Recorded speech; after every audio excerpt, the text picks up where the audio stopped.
Magandang umaga mga bata. Magandang umaga din po, Guro. Magsitayo ang lahat para sa ating panalangin. Ama, sa anak, Espiritu Santo.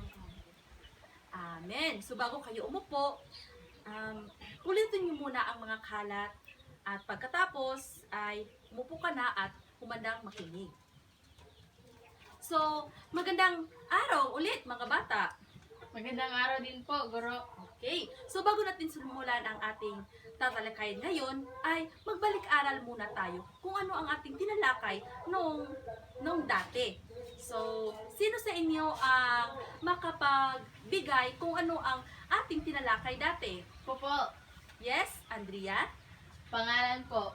Ano ang pangalan? Ito ay naglalarawan ng tao, bagay, hayop, lugar at pangyayari. Magaling. Umupo ka na. Ang tinalakay natin dati ay ang pangalan. Kung saan ang pangalan ay naglalarawan ng tao, bagay, lugar, hayop at pangyayari. Magaling. Meron akong isang tula dito na inihanda na pinamagatang sa bukid.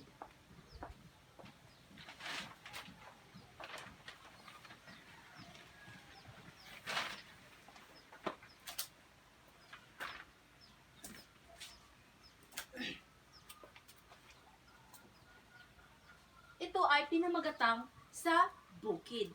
So, ngayon, babasahin ko muna ang tula at makinig muna kayo. Sa bukid. Ang hangin sa bukid ay sariwang tunay. Lalo't kung umagang masarap mamasyal. Dito ay sagana sa lahat ng bagay. Matamis na prutas at berding gulay. So, nagustuhan niyo ba ang tula mga bata? Opo, So ngayon, lahat sabay-sabay nating basahin ang sa bukid. Sa bukid. ang hangin sa bukid ay sariwang tunay. Lalo't kung umagang masarap mamasyal. Dito ay sagana sa lahat ng bagay, matamis na prutas at berding gulay. Magaling. So, dahil nagustuhan ninyo, so paano kaya natin mapapahalagahan ang mga ito o mapapanatili ang kagandahan sa ating bukid? Sa ano kaya ang dapat nating gawin?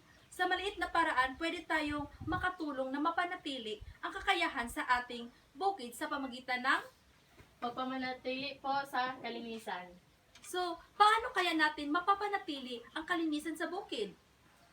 Hindi basta-basta itapon ang mga basura kung saan-saan. Tama! Dapat, bilang isang tao, dapat tayo ay responsable sa ating mga ginagawa. So, sa lahat ng mga biyayang ito, ano dapat ang ating gawin? Alagaan ang kalikasan. Tama! So, sa lahat ng mga biyayang ito, dapat ay ating alagaan at pahalagahan. So, meron pa ba kayong ibang napansin sa ating tula? May salungguhit po. Tama! May mga salitang may mga salungguhit. Para sa inyo, ano kaya ang tawag sa mga salitang may salungguhit?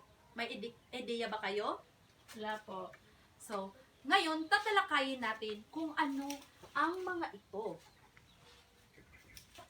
So, sa ngayon, meron akong mga inihindang mga larawan at magbigay ng pwedeng masasabi o kung ano ang pwede nyong mailarawan sa mga salitratong aking ipapakita.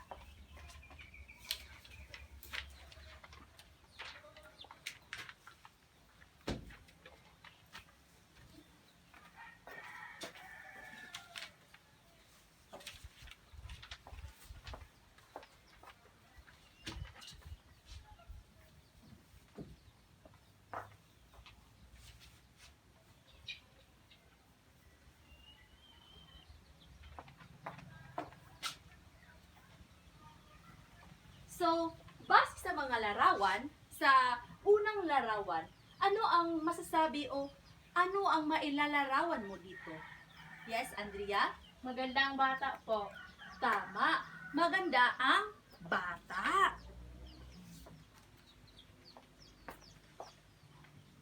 Sa pangalawang larawan, Masayahing mga bata. tama. Ang nasa larawan ay mga masayang bata. Sa ikatlong larawan, Mga masasarap na pagkain. Tama, ito ay ice cream at ito ay masarap. Ano naman sa ika-4 na larawan? Malinis na bukid. Tama. Malinis na bukid. Ano naman ang mailalarawan mo sa pang-5 larawan? Ito ay, Bulaklak. ano ang masasabi mo sa bulaklak? Mabango. Tama, ang bulaklak ay mabango. So, ulitin natin. Ang pinakaunang larawan ay inilarawan mo na ang bata ay maganda. Sa pangalawang larawan, ang mga bata ay masaya. Sa ika-3 larawan, ang ice cream ay masarap. Sa ika-4 na larawan, ang bukid ay nakikita natin na malinis. Tama. At saka sa pang-5 larawan, ang bulaklak ay Mabango. mabango. Okay. Para sa inyo, ano kaya ang tawag sa mga salitang ito? Ito ay tinatawag na pang-uri. Ano kaya ang pang-uri? Base sa tinalakay natin ngayon na ating inilarawan na ang bata ay maganda, masaya, masarap, malinis at mabango. Ano kaya ang ibig sabihin? Anong ideya mo po? Naglalarawan. Tama. So, ibig sabihin na ang pang-uri ay naglalarawan. Ang pang-uri ay naglalarawan ng tao, bagay, hayop, lugar, at pangyayari. So, basahin natin ulit. Ang pang-uri ay naglalarawan ng tao, bagay, hayop, lugar, at pangyayari. Okay. So,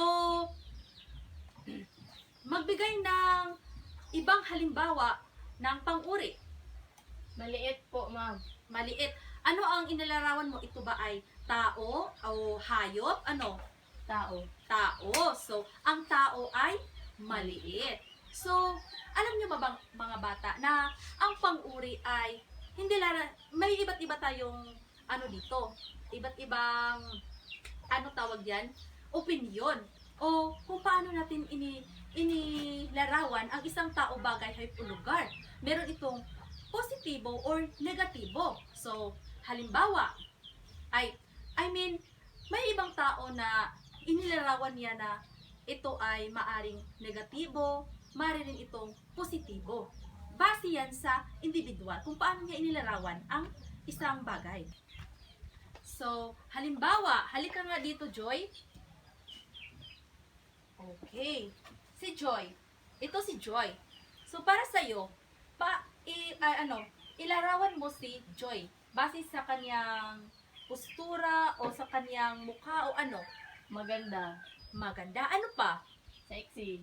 Sexy, tama. Yan lamang ay mga halimbawa ng positibo. Inilarawan mo si Joy na positibo. Ano kaya ang maaari mong ilarawan na negatibo naman? Maliit po. Tama. Si Joy ay maliit. So, nakikita nyo ba kung ano ang diferensya? 'Di ba? May ibang tao na inilarawan nila ang isang tao na may negatibo o positibo. Sige, umpo ka na, Joy. Maraming salamat. So, yan lamang ang mga halimbawa ng pang-uri. So, ano nga ulit ang pang-uri? Ang pang-uri ay Naglalarawan ng tao, bagay, hayop, lugar, at pangyayari. magaling.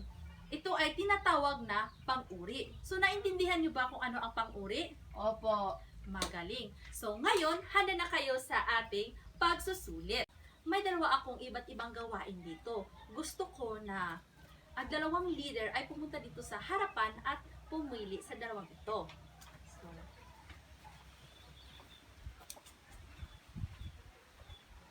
okay. So, kay Miss Andrea, ang gawin mo dyan ay salungguhitan ang mga salitang naglalarawan dyan sa gawain ganyan. At sa pangalawang gawain naman ay bilugan nyo ang mga bagay o salita na nakikita nyo na naglalarawan ng tao, bagay o hayop. At bibigyan ko kayo ng ng 10 minuto para sa gawain yan.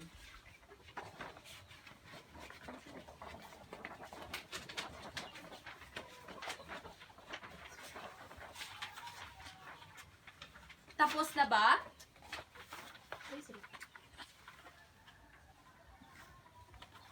Okay, tapos na ang 10 minuto at ipasa nyo na yan.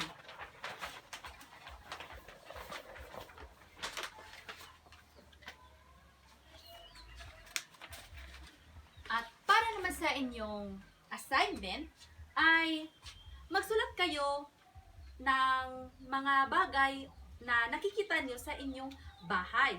At saka isulat nyo ito at pagkatapos ay ilarawan nyo ito at gawan ng sentence. Naintindihan ba mga bata? Opo. Okay, so dyan natatapos ang ating aralin.